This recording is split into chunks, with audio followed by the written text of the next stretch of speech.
How did ancient Egyptians move 70-ton obelisks? A single stone, 70 tons. No cranes, no steel, no engines. So how did the ancient Egyptians lift these towering monuments and make them stand for over 3,500 years? The answer is more astonishing than myth. At dawn in ancient Egypt, sunlight struck the tip of a towering obelisk, igniting it in gold. To the Egyptians, this was no ordinary monument. It was a frozen sunbeam, a sacred symbol of the sun god Ra.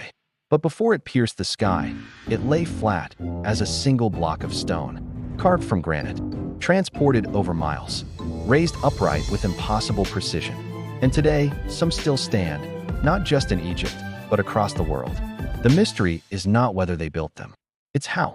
Deep in southern Egypt lies the granite quarry of Aswan, the birthplace of most of Egypt's obelisks.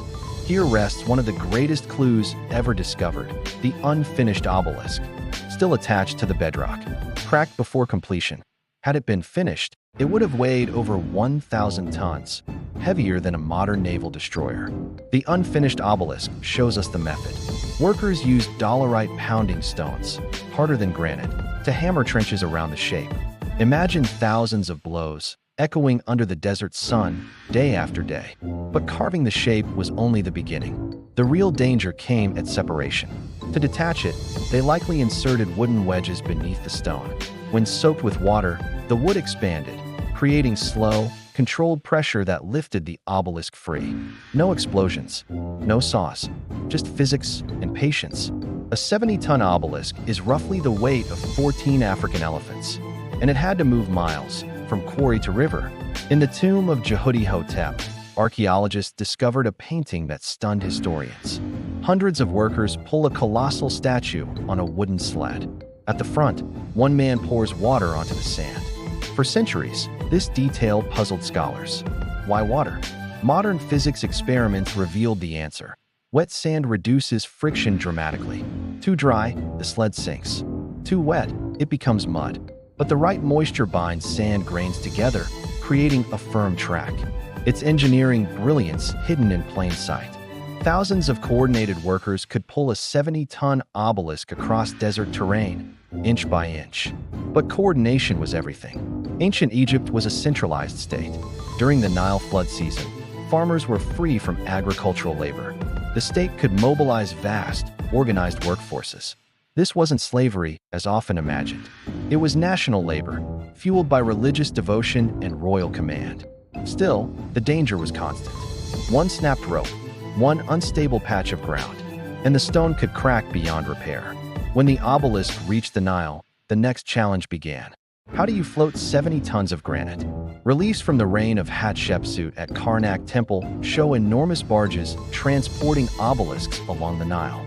These ships were massive, possibly reinforced with multiple hulls lashed together for stability. The timing was strategic.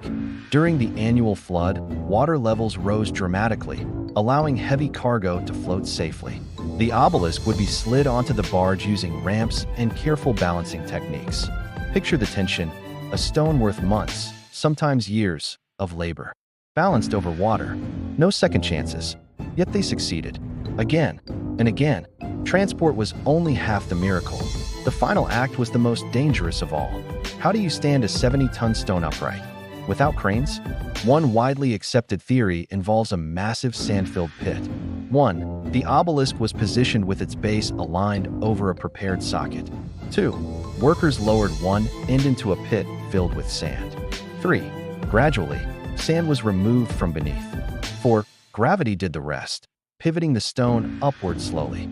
Controlled, precise, terrifying. If the angle shifted too quickly, the stone would shatter. But the precision of surviving obelisks suggests extraordinary planning. Their bases fit almost perfectly into carved foundations.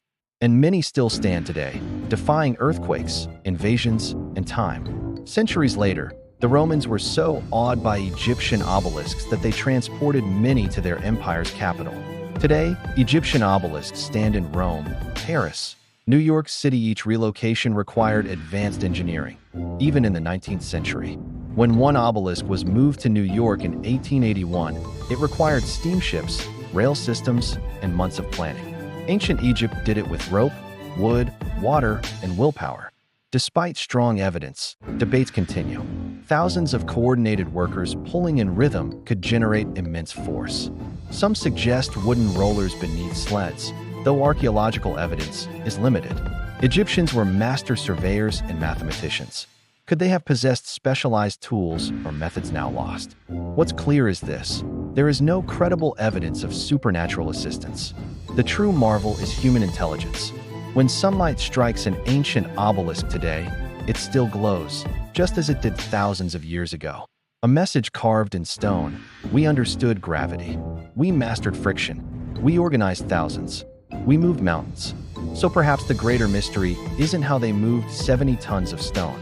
Perhaps it's why we ever doubted they could. Because long before engines, steel, and electricity, human beings were already capable of the impossible.